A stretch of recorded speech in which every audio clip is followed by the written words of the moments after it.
Fire, clashes and protests. France mired by violence and chaos.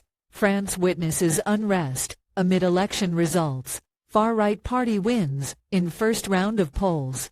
Angry left supporters hit streets in France. Protesters gathered in Paris's iconic République Plaza.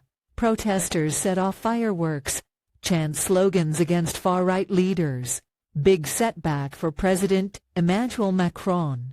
Macron's party headed for massive defeat in legislative elections. Massive protests erupted in France's three major cities, Paris, Lyon, and Bobigny, in response to the National Rally Party's victory in the first round of elections. Some media reports claimed that protesters ignited fire, erected barricades, and used smoke bombs. Meanwhile, hundreds of left supporters gathered in Paris's République Plaza on June 30th. Protesters set off fireworks and chanted slogans against far-right leaders.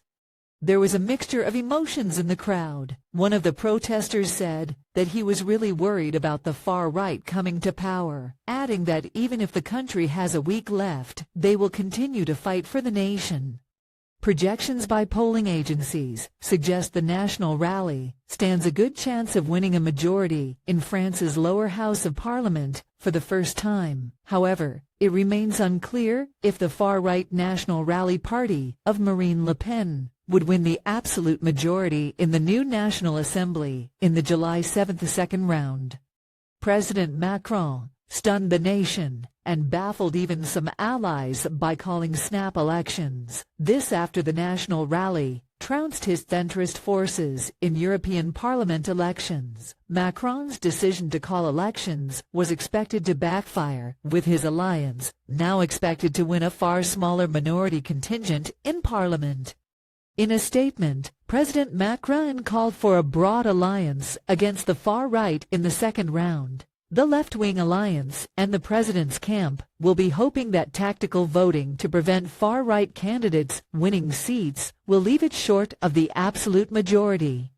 French Prime Minister Gabriel Attal, who is likely to be forced to resign after the second round, warned the far right was now at the gates of power, adding that far-right National Rally Party should not get a single vote in the second round. The National Rally's chances of winning power on July 7th will depend on the political deal-making made by its rivals. In the past, center-right and center-left parties have teamed up to keep the National Rally from power. But that dynamic, known as the Republican Front, is less certain than ever.